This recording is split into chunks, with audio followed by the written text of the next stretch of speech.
E eu convido aos irmãos a abrirem suas Bíblias, lá na carta de Paulo aos Colossenses, capítulo 1. Carta de Paulo aos Colossenses, capítulo 1.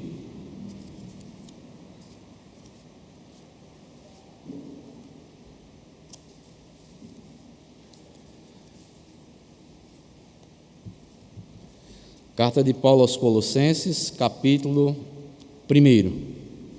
O texto pelo qual nós vamos meditar, trazer uma mensagem para as nossas vidas, mensagem de alegria, que vai nos mostrar o poder da obra do nosso Senhor e Salvador Jesus Cristo. Colossenses, capítulo 1, do versículo 13 ao versículo 23. Que nos diz assim a palavra do Senhor: Ele nos libertou do império das trevas e nos transportou para o reino do Filho do seu amor, no qual temos a redenção, a remissão dos pecados. Este é a imagem do Deus invisível, o primogênito de toda a criação. Pois nele foram criadas todas as coisas, nos céus e sobre a terra, as visíveis e as invisíveis, sejam tronos, sejam soberanias, quer principados, quer potestades. Tudo foi criado por meio dele e para ele. Ele é antes de todas as coisas. Nele tudo subsiste. Ele é o cabeça do corpo, da igreja. Ele é o princípio, o primogênito de entre os mortos, para em todas as coisas ter a primazia. Porque aprouve a Deus que nele residisse toda a plenitude, e que, havendo feito a paz pelo sangue da sua cruz, por meio dele, reconciliasse consigo mesmo todas as coisas, quer sobre a terra, quer nos céus.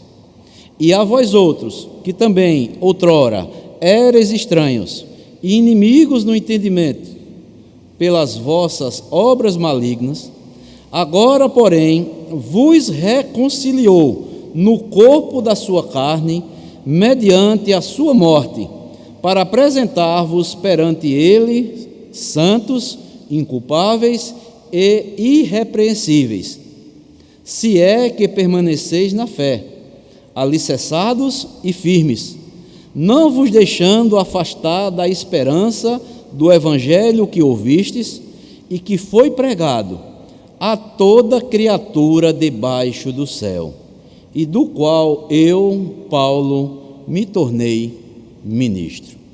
Que Deus, amados, Ele nos abençoe e aplique a sua palavra, mais uma vez, em nossos corações. Meus amados irmãos, minhas amadas irmãs, e amigos e amigas que nos acompanham, nesta noite, com base nestes versículos que acabei de ler, eu quero desenvolver o seguinte tema com os irmãos: o poder da obra de Cristo, o poder da obra do nosso Senhor e Salvador Jesus Cristo. Amados irmãos, quando nós lemos a carta que foi escrita de Paulo aos Colossenses, Jesus é o tema central desta carta. Nesta carta nós podemos ver que Paulo vai destacar que Jesus Cristo, Ele é o Cristo exaltado. Também Ele vai nos mostrar que Cristo, Ele é o Criador e mantenedor de tudo. Mas também nesta carta Ele vai mostrar que Cristo, Ele é tudo em todos. Também ele destaca que ele é o único caminho para Deus, a única verdade absoluta e universal, e a única fonte de vida física e de vida espiritual. ele mostra também que Jesus Cristo, ele é o único Salvador, né? Como também afirma o apóstolo Pedro, que Lucas narra lá no livro de Atos, capítulo 4, versículo 12, nas palavras do apóstolo Pedro, que diz o seguinte: e não há salvação em nenhum outro, porque debaixo do céu não existe nenhum outro nome dado entre os homens, pelo qual importa que sejamos salvos. Ou seja, segundo o apóstolo Paulo, segundo o apóstolo Pedro, não há salvação em nenhum outro homem, e debaixo do céu não existe outro nome dado entre os homens. Só Jesus Cristo é que podemos ser salvos por intermédio dele. E nós podemos resumir, amados irmãos, o cristianismo pode ser resumido na pessoa de Cristo. Ou seja, ser cristão é ter Cristo como Senhor e como Salvador. É por isso que nos dias que nós vivemos, é por isso também que nos dias também do apóstolo Paulo, as forças do inferno tentam confundir a cabeça do homem acerca da pessoa e da obra de Jesus Cristo. A mídia, desde os tempos mais remotos, desde os tempos do início lá da igreja, a mídia continua atacando cruelmente a pessoa de Cristo e também atacando o foco que Jesus Cristo, o foco que nós devemos ter no nosso Senhor e Salvador Jesus Cristo. Pois a mídia ataca cruelmente a pessoa de Cristo e sua obra, ou seja, a mídia tenta destruir a dignidade da pessoa de Cristo e a suficiência da sua obra para a salvação do pecador. E nos dias atuais, amados irmãos, isto não é diferente. Há uma corrente tentando destruir a dignidade da pessoa e do senhorio e da obra de Cristo, a suficiência da obra de Cristo para a nossa salvação. E a carta aos Colossenses, Paulo, se você já leu, eu peço que você leia depois. É uma carta curta, mas de grande, irmãos, edificação para as nossas almas. A carta aos Colossenses é uma defesa da suficiência de Cristo contra os ataques de uma seita gnóstica que reunia elementos da filosofia, do judaísmo, do misticismo e do ascetismo. Ou seja, estes hereges defendiam que os cristãos precisavam algo a mais do que a obra de Cristo para que pudessem ser salvos. A obra de Cristo não era suficiente para que eles pudessem ser salvos. Ou seja, era uma seita gnóstica. Misturava filosofia, judaísmo, misticismo e o ascetismo, mostrando que nós deveríamos fazer algo a mais daquilo que Cristo fez por nós lá na cruz do Calvário. E Paulo vem refutando essa ideia desses hereges, mostrando o poder da obra de Cristo na vida daqueles que creem. O apóstolo Paulo, escrevendo lá em 2 Coríntios, capítulo 5, versículo 19, também ele diz: Deus estava em Cristo, reconciliando consigo o mundo, não lhes imputando os seus pecados, e pôs em nós a palavra de reconciliação. Ou seja, amados irmãos, a obra de Cristo que Ele fez por nós traz tranquilidade na vida daquele que crê verdadeiramente como Cristo, seu Senhor e o seu Salvador. Cristo é suficiente, a obra de Cristo é suficiente para a nossa salvação. Nós precisamos continuar crendo nesta verdade. E nós, nesta noite, amados irmãos, nós vamos analisar o poder da obra de Cristo nesse texto que nós acabamos de ler. O que Jesus fez e qual foi o impacto da sua obra em nossas vidas, nós os que cremos, e também nas demais coisas pelas quais nós vamos mostrar no desenvolver da mensagem. Então,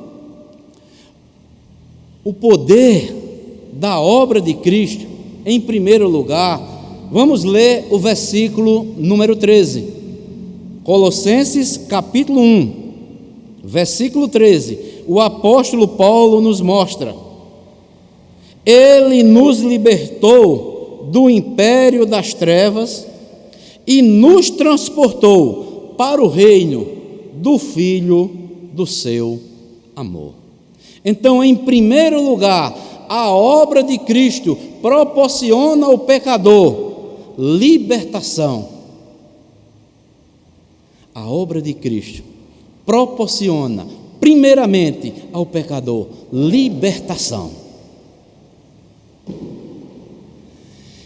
E esta afirmação aqui, amados, que o apóstolo Paulo faz, ele nos libertou do império das trevas, ela deve ser vista como uma operação de guerra. Para que isto acontecesse, Jesus teve que despojar principados e potestades, que é outra linguagem militar também. Abram comigo aí, mais adiante na mesma carta, Colossenses capítulo 2, versículo 15.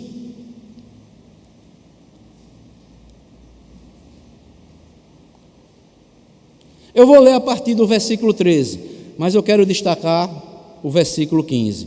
Colossenses 2, versículo 13, 14 e o 15, que nos diz assim: E a vós outros, que estavas mortos pelas vossas transgressões e pela incircuncisão da vossa carne, vos deu vida juntamente com ele, perdoando todos os nossos delitos, tendo cancelado o escrito de dívida que era contra nós e que constava de ordenanças, o qual nos era prejudicial, removeu inteiramente, encravando na cruz. E preste atenção agora no versículo 15: E despojando os principados e as potestades, publicamente os expôs ao desprezo, triunfando deles na cruz.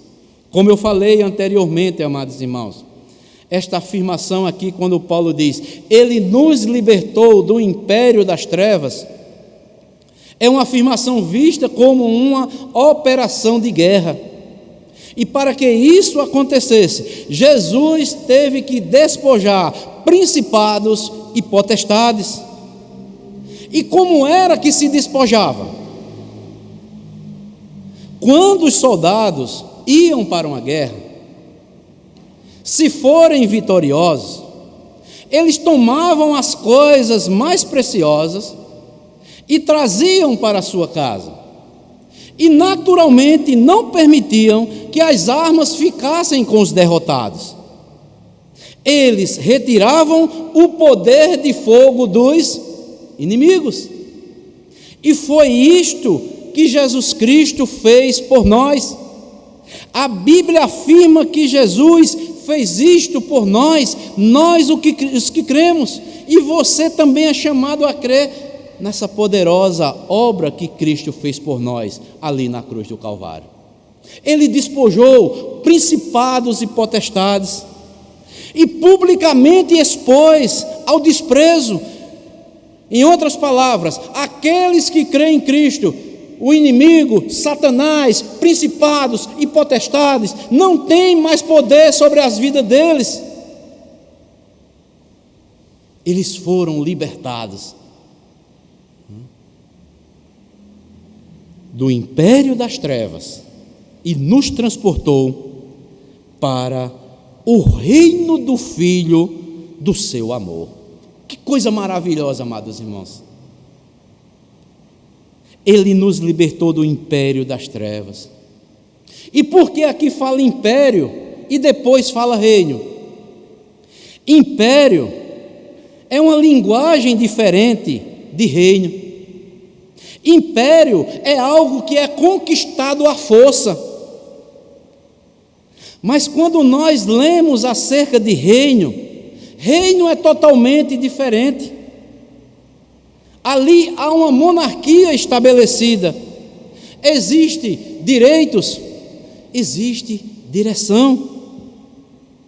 No império existia aquela pessoa forte que conquistava a guerra, subjugava os habitantes. No reino não. Existem leis, ordens e direção. Nós fomos libertados do império das trevas e fomos transportados para o reino do Filho do seu amor. Por isso que as Escrituras, lá em Hebreus capítulo 10, versículo 16, nos diz o seguinte: esta é a aliança que farei com eles. Com eles quem? Aqueles que foram libertos do império das trevas e foram transportados para o reino do amor do seu Filho. Esta é a aliança que farei com eles depois daqueles dias, diz o Senhor. Veja só: porei no seu coração as minhas leis e sobre as suas mentes as inscreverei. Jesus nos conquistou com o seu amor, lá na sua obra que ele fez lá na cruz do Calvário. E Deus colocou em nossos corações as suas leis e nas nossas mentes ele as inscreveu. Por isso, amados irmãos, como nós vimos hoje pela manhã, aquele que é convertido verdadeiramente, Deus coloca a lei lá no seu coração, na sua vida, e ele vai passar agora a ser o quê? Orientado pela lei do amor, a lei de Cristo no seu coração. Ele vai ter prazer agora em obedecer a Deus. A lei de Deus vai fazer parte da sua vida em toda a sua totalidade, porque também está na sua mente. Ele não pode ser contra a lei de Deus. Jesus, ele nos tirou do habitat de morte e nos trouxe para um reino de amor e de justiça. Que coisa maravilhosa! Ele nos livra do jugo e da escravidão do inimigo. Ele nos torna cidadãos do seu reino. Há uma mudança de condição e de status. Nós saímos agora do domínio das trevas e de Satanás, e agora estamos no domínio da luz, que é o nosso Senhor e Salvador Jesus Cristo. Esta é a primeira verdade acerca da obra de Cristo lá na cruz do Calvário. A obra de Cristo, ela liberta, ela traz libertação para o pecador que está lá no poder das trevas. É libertado pela luz que é o nosso Senhor e Salvador Jesus Cristo. Ele não passa a estar mais no domínio de Satanás, das trevas, mas está no poder da luz, e essa luz é o nosso Senhor e Salvador Jesus Cristo. Mas também a obra de Cristo, no versículo 14, vai mostrar algo maravilhoso também para as nossas vidas, nós os que cremos. Diz assim: no qual ou em quem temos a redenção. A obra de Cristo também proporciona redenção ao pecador. Redenção, amados irmãos, irmãs, amigos e amigos, é outro conceito importante para nós entendermos. Trata-se de um preço de resgate que foi pago, envolve uma transação. Uma linguagem moderna para isso tem a ver com o sequestro. Quando o bandido exige que a família pague determinada quantia para que aquela pessoa possa ser o quê? Resgatada. Jesus, ele pagou o preço da nossa redenção ao nosso Pai eterno, ao Deus eterno. E para que isso acontecesse, ele derramou o seu sangue por aqueles que hão de crer na obra que ele fez lá na cruz do Calvário. Então, vejam só que coisa maravilhosa. O sangue foi e é a moeda de troca no mundo espiritual. Jesus pagou o preço da redenção. Para que isso acontecesse, ele teve que derramar o seu sangue. Por isso que Paulo diz: em quem temos a redenção. Por isso, amados irmãos, que nós podemos ver, não só na época do apóstolo Paulo, porque o apóstolo Paulo falou isso na sua época, e porque também nós devemos destacar nos nossos dias. Religiões animistas possuem uma pálida visão sobre isto.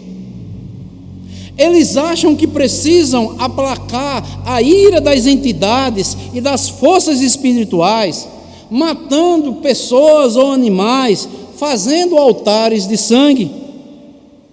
Nós podemos ver em várias religiões dos nossos dias, religiões animistas.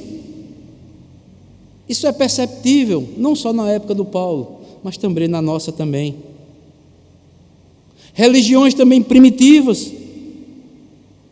E tudo isso eles fazem, sabe por quê? Porque desconhecem o sacrifício de Cristo. Eles trazem sacrifício de outros animais, quando na verdade o que eles precisam é apenas do sacrifício de Cristo em suas vidas. É só isso que eles precisam crer. Crer unicamente no sacrifício de Cristo, para terem a redenção, para que os seus pecados possam ser pagos diante de Deus. Por isso que Jesus, lá quando ele está sendo crucificado, antes de dar o último suspiro, ele diz: tudo está consumado. Alguns estudiosos destacam que a melhor tradução deveria ser: tudo está pago.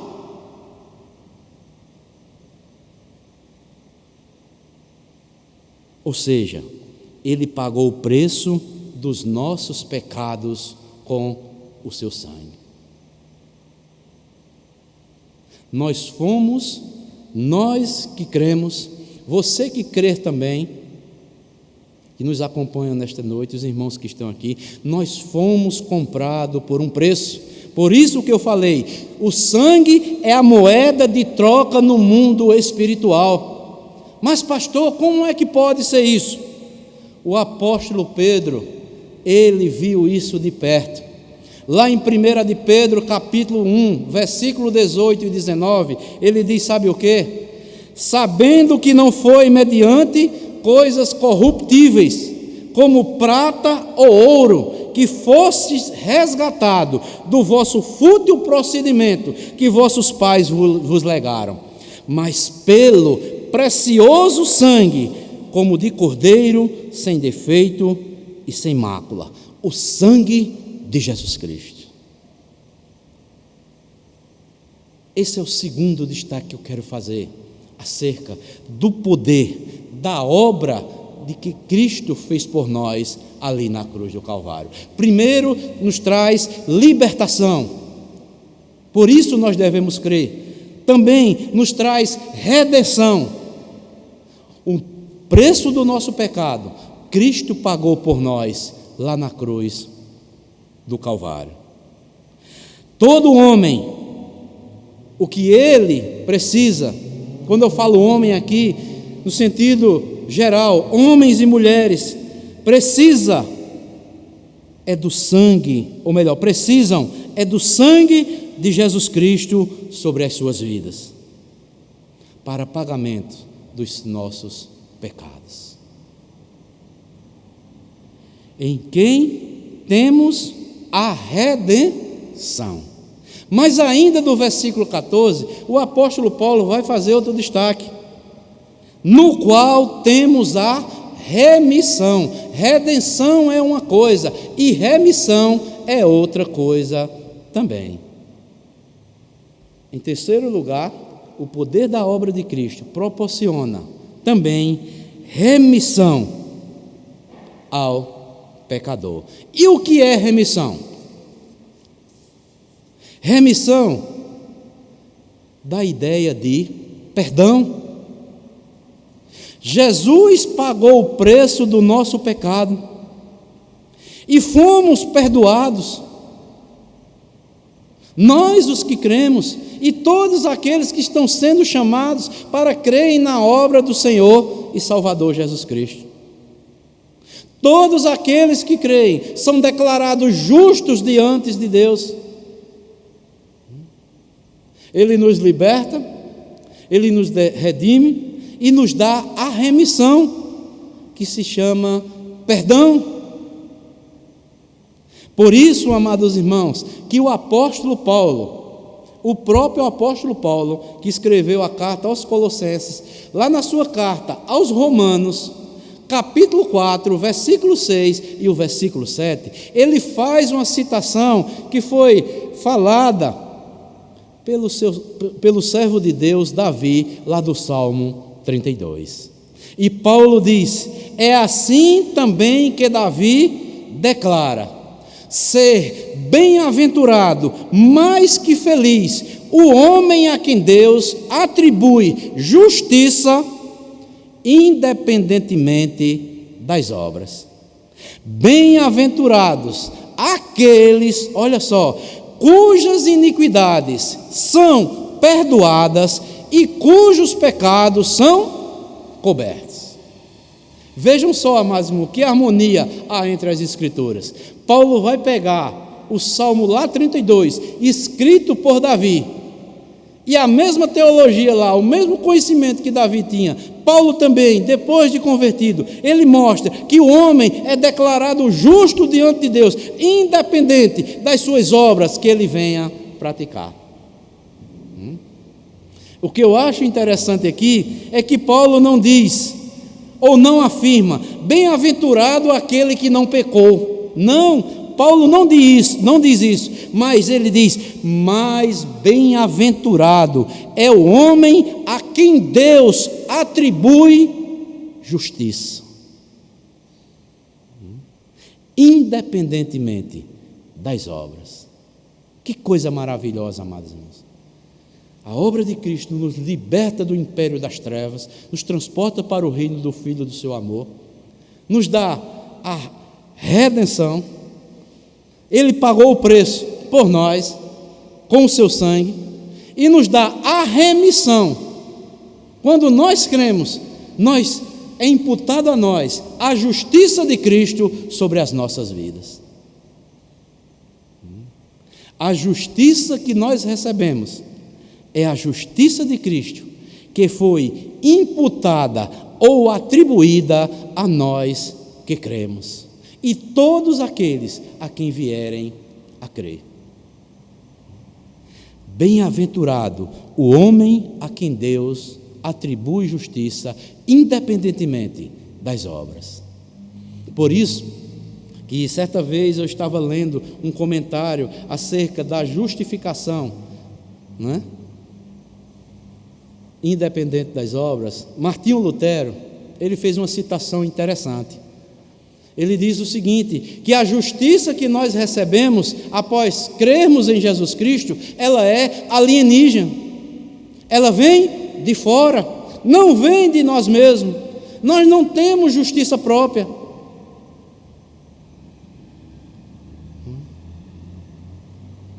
A obra de Cristo ela nos liberta do império das trevas, ela nos dá redenção e ela nos dá remissão. Nos liberta, nos redime e nos dá a remissão, o perdão total dos nossos pecados, e ainda somos declarados justos diante de Deus. Mas ainda a quarta maravilha que eu quero destacar acerca do poder da obra de Cristo está aí no versículo de número 20 de Colossenses, capítulo 1, versículo de número 20, que diz assim: e que, havendo feito a paz pelo sangue da sua cruz, por meio dele reconciliasse consigo mesmo todas as coisas, quer sobre a terra, quer nos céus. Ou seja, Jesus Cristo, pela sua obra, ele fez uma restauração cósmica. Jesus Cristo, pela sua obra, ele fez uma restauração cósmica. A obra de Cristo não apenas atingiu pecadores, ou alcançou pecadores, mas alcançou também todas as coisas, quer sobre a terra, quer sobre os céus. Ele fez uma restauração cósmica. A obra de Cristo teve um impacto sobre todas as coisas, não apenas na salvação dos homens, mas no cosmo, na criação que ele próprio criou. Ele reconciliou todas as coisas com o Pai. E na carta também aos Romanos, que foi escrita pelo apóstolo Paulo fala da ruptura e do dano que o pecado trouxe sobre a criação do Pai. Romanos 8:20 diz: pois a criação está sujeita à vaidade, não voluntariamente, mas por causa daquele que a sujeitou. Ou seja, o pecado atingiu o ser humano, atingiu a alma do ser humano, distanciou o ser humano de Deus, fragmentou as suas emoções, mas também impactou sua cosmovisão, sua forma de pensar, e gerou desarmonia até na criação de Deus, podemos dizer, até na natureza. Mas a obra de Cristo, amados irmãos, vem restaurar tudo aquilo que a queda dos nossos pais, Adão e Eva, causou lá no início. O pecado de Adão, o nosso pai por criação, gerou degradação e impactou severamente o meio ambiente pelo qual nós vivemos. Mas a obra de Cristo veio também para impactar todas as coisas. Ele reconciliou consigo todas as coisas, quer sobre a terra, quer nos céus. A obra de Cristo mexeu até com as estruturas da terra, e as estruturas dos céus. Assim como a queda da raça humana, o pecado também afetou diretamente toda a criação. A obra que Cristo fez lá na cruz do Calvário, ele reconciliou consigo mesmo todas as coisas, quer aqui na terra, quer lá nos céus. Por isso, amados irmãos, um famoso teólogo holandês, Abraham Kuyper, ele faz uma citação interessante.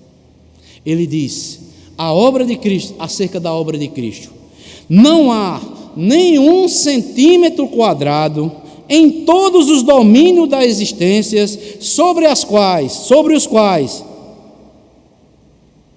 Cristo diz, e que não clame, tudo é meu.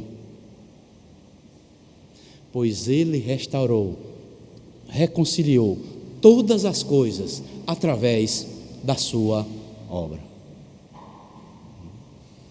Não há nenhum centímetro quadrado em todos os domínios da existência sobre os quais Cristo, que é soberano sobre tudo, não clame: tudo agora é meu, a criação é minha, eu reconciliei comigo e estou reconciliando aqueles que por a fé chegam para mim e creem na obra que eu realizei lá na cruz do Calvário.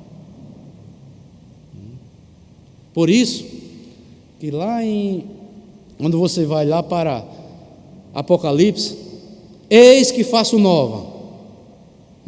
faço agora novos céus e nova terra, porque Cristo reconciliou já tudo com ele, vai fazer tudo novo, e o homem habitará num novo céu e numa nova terra, onde habita justiça. O impacto da obra de Cristo, ele fez uma restauração cósmica, alcançou terra e céus, tudo quanto ele criou, Cristo reconciliou tudo por intermédio da sua obra. Mas em quinto e último lugar, acerca ainda do poder da obra de Cristo, é que no versículo 21 e 22, veja o que é que o apóstolo Paulo diz aí, Colossenses 21 e 22. Ele diz: e a vós outros, que outrora erais estranhos e inimigos no entendimento pelas vossas obras malignas, agora, porém, vos reconciliou no corpo da sua carne, mediante a sua morte, para apresentar-vos perante ele santos, inculpáveis e irrepreensíveis. Ou seja, a obra de Cristo, só ela é que nos qualifica para nos apresentarmos diante de Deus. A obra de Cristo, tão somente ela, é que nos qualifica para nos apresentarmos diante de Deus. Paulo diz que vos reconciliou no corpo da sua morte, ou melhor, no corpo da sua carne, mediante a sua morte, para apresentar-vos perante ele como santos, inculpáveis e irrepreensíveis. Sem a obra de Cristo sobre as nossas vidas, nós seremos fulminados.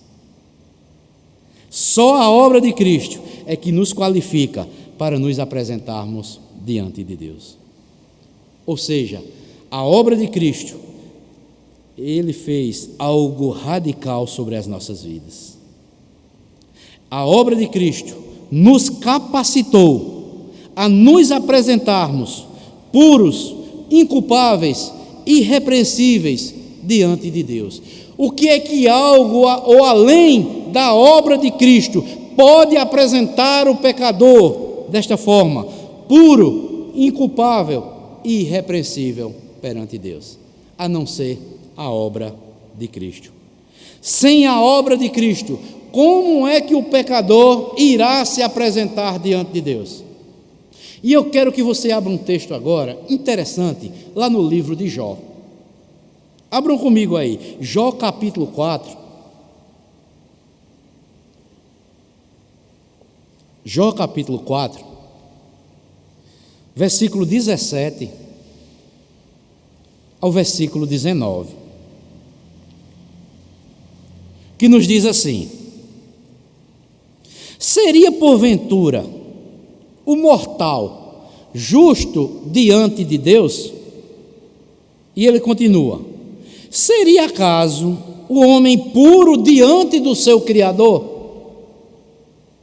Eis que Deus não confia os seus servos e aos seus anjos atribui imperfeições, quanto mais àqueles que habitam em casas de barro, cujo fundamento está no pó e são esmagados como a traça. seria porventura um mortal justo diante de Deus? Seria um homem puro diante do seu Criador? Até os anjos Deus atribui suas imperfeições, quanto mais aqueles que habitam em casas de barro. Como é que esse homem pode se apresentar diante de Deus puro, santo e irrepreensível? Que até nos anjos Deus vê imperfeições. Por isso que o apóstolo Paulo diz, lá em Romanos 3,20, visto que ninguém será justificado diante dele pelas obras da lei. Ou seja, você pode ter um comportamento moral, nota 10, você pode ter uma ética respeitosa com todos, você pode até apresentar obras religiosas, mas isso não vai lhe apresentar puro, justo e irrepreensível diante de Deus. Só a obra de Cristo na sua vida é que vai tornar você puro, santo e irrepreensível diante de Deus. Se você não crê nessa obra, você vai ser fulminado quando o dia você for se apresentar diante de Deus. E o livro de Apocalipse, amados irmãos, nos ajuda a entender isto claramente. E uma das perguntas, amados irmãos, mais relevantes para o ser humano é feita lá em Apocalipse, capítulo 6, versículo 17, quando diz o seguinte: chegou o grande dia da ira deles, e quem é que pode suster-se? Chegou o dia da ira deles. E quem é que pode suster-se diante de Deus? Quem poderá estar de pé diante do Cordeiro? É hora de julgamento, é hora de acerto de contas. Quem poderá se manter diante de um Deus santo?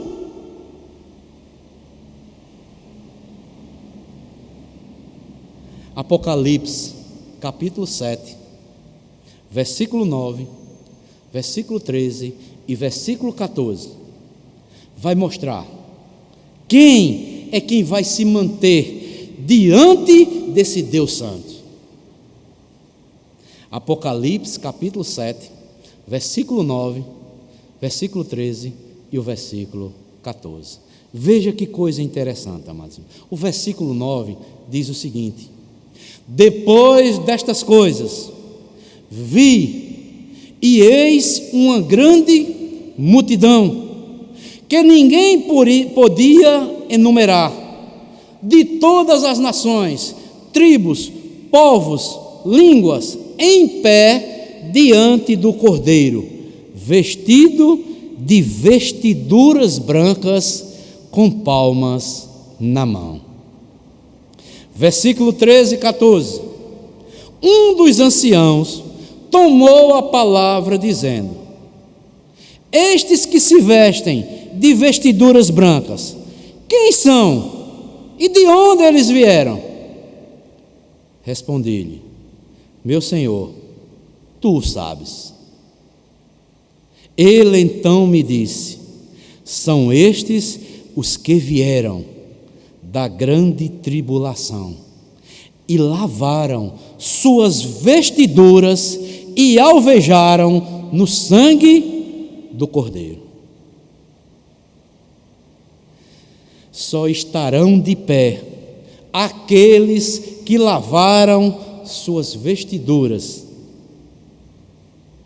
no sangue do Cordeiro.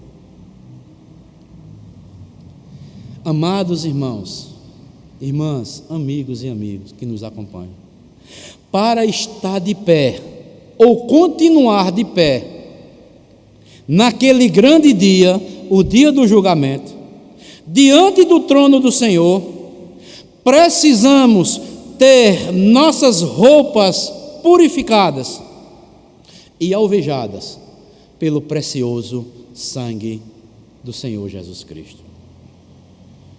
Aqueles que forem se apresentar diante de Deus sem o sangue do Cordeiro, que não foram lavados suas vestiduras, nem alvejados, eles serão fulminados.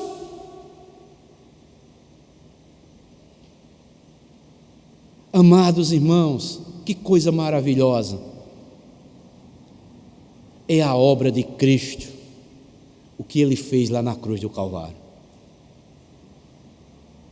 Nos liberta, nos redime, nos dá remissão, fez uma restauração cósmica em toda a sua criação e ainda nos capacita, só a obra de Cristo, quando nós cremos e entregamos nossa vida ao senhorio de Cristo, para sermos lavados pelo seu sangue, é que poderemos um dia estar diante do trono do Cordeiro, pelo qual julgará o mundo com justiça. As pessoas, amados irmãos, tem muitos que estão iludidas com o Senhor Jesus Cristo, achando que Jesus Cristo, quando Ele voltar, Ele vai voltar para julgar este mundo. Aquele que creu, como nós vimos, se arrependeu dos seus pecados, verdadeiramente, estes sim terão suas vestiduras, suas vestes alvejadas, pelo sangue do Cordeiro. Mas aqueles que não se arrependeram, aqueles que não se converteram, serão fulminados da face do Cordeiro. Abram comigo aí um texto, lá em Atos capítulo 17. Atos capítulo 17.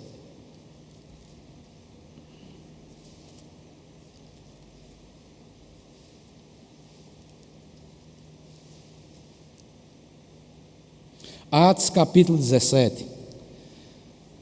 É o discurso de Paulo lá em Atenas.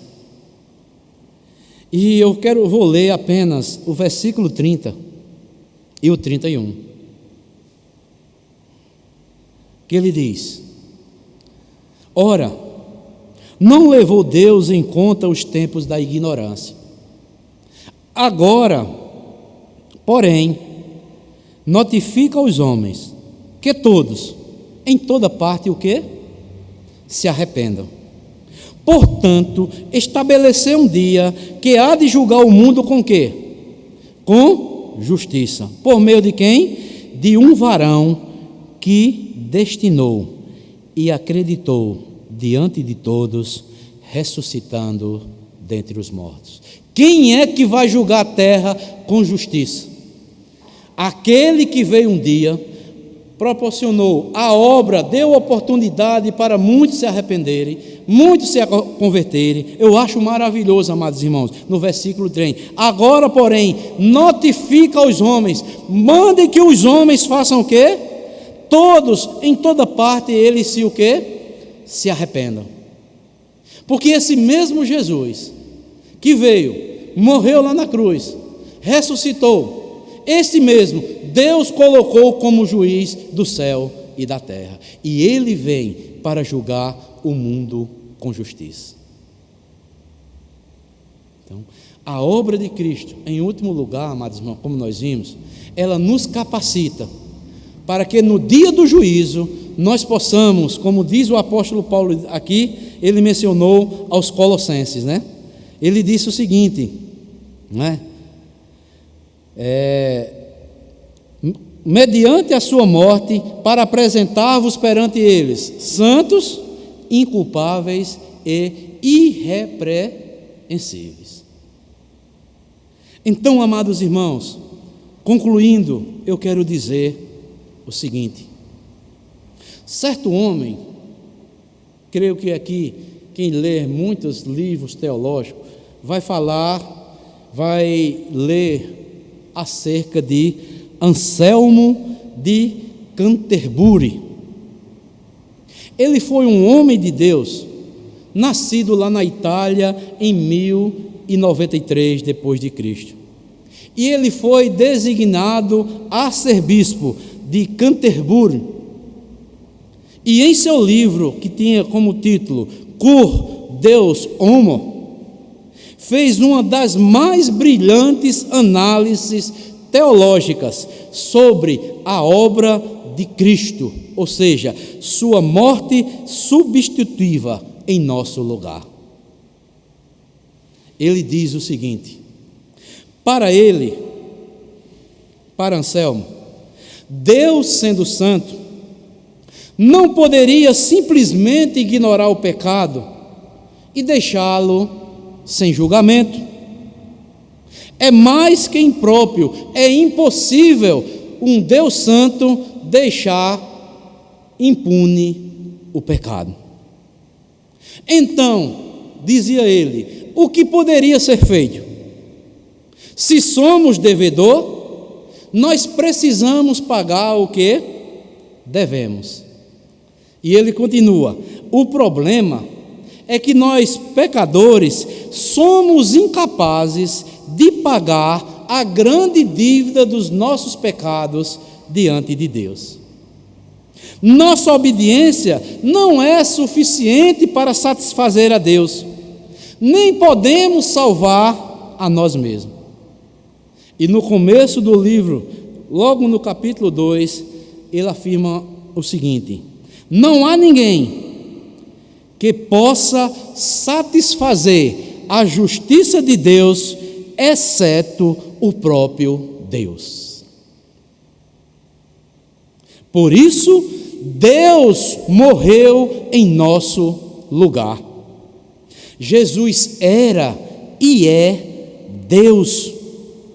E Ele é a única pessoa que poderia estar em nosso lugar e satisfazer plenamente a sua justiça. Jesus pagou um alto preço por essas pessoas que creem em sua obra, e o preço foi a sua própria vida. Que coisa maravilhosa, amados. Um Deus santo, Ele não poderia deixar impune o pecado. E Ele, sendo um Deus santo, puro, ninguém poderia satisfazer a justiça de um Deus santo, a não ser o próprio Deus, que teve que se fazer homem, ser reconhecido em figura humana, morrer em nosso lugar, para satisfazer a justiça do próprio Deus e para nos justificar diante dele. Por isso que Jesus é chamado de Emanuel, que quer dizer Deus conosco. Jesus é o Verbo de Deus. João vai falar isso lá no início do seu Evangelho. Ou seja, amados irmãos, a obra de Cristo possui um impacto e alcance muito maior do que imaginamos. Ele nos resgatou das mãos do diabo. Ele nos redimiu dos nossos pecados. Reconciliou a natureza, resgatando a natureza ou a criação para o seu propósito.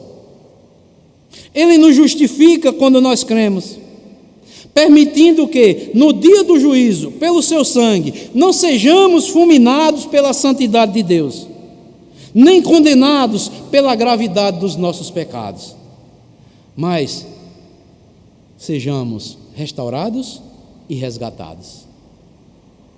Todas as vezes que consideramos isto, o resultado na alma de um verdadeiro cristão só vai brotar algo, adoração no coração dele.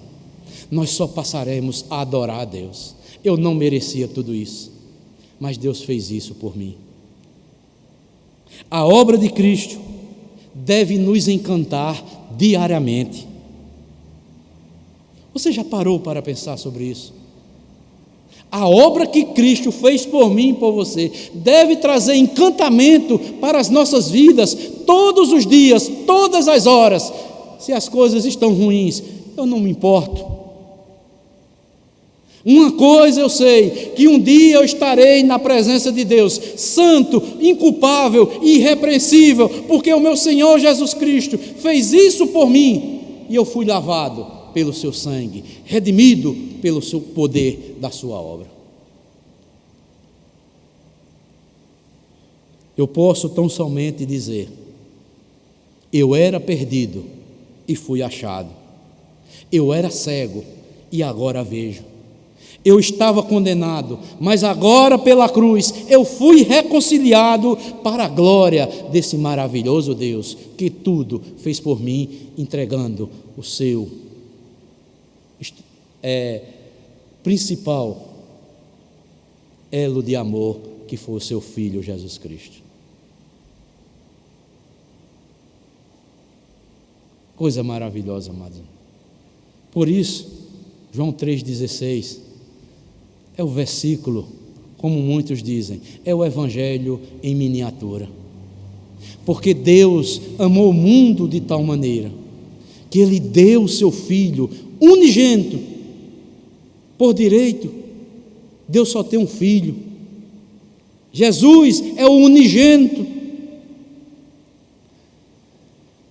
Porque Deus amou o mundo de tal maneira que deu seu Filho unigênito, para que todo aquele que nele crê não pereça, mas tenha a vida eterna.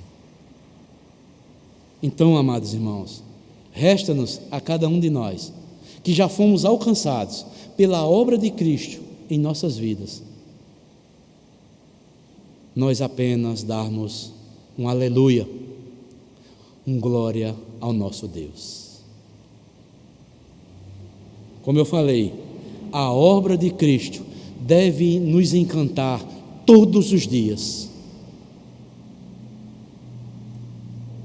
Quando você estiver passando por dificuldades, seja ela qual for, lembre-se da obra de Cristo, o que Ele fez por você. Aí você vai parar e dizer: por que eu estou reclamando da vida? É um já, ainda não. Eu estou aqui peregrinando, mas um dia estarei contemplando a face desse maravilhoso Deus. Então, que Deus, amados, continue nos abençoando, que esse Deus continue nos encantando com as verdades contidas na Bíblia Sagrada, principalmente a obra, o poder da obra de Cristo sobre as nossas vidas, sobre o seu povo chamado igreja. Deus abençoe a todos, em nome do nosso Senhor e do nosso Salvador Jesus Cristo. Amém.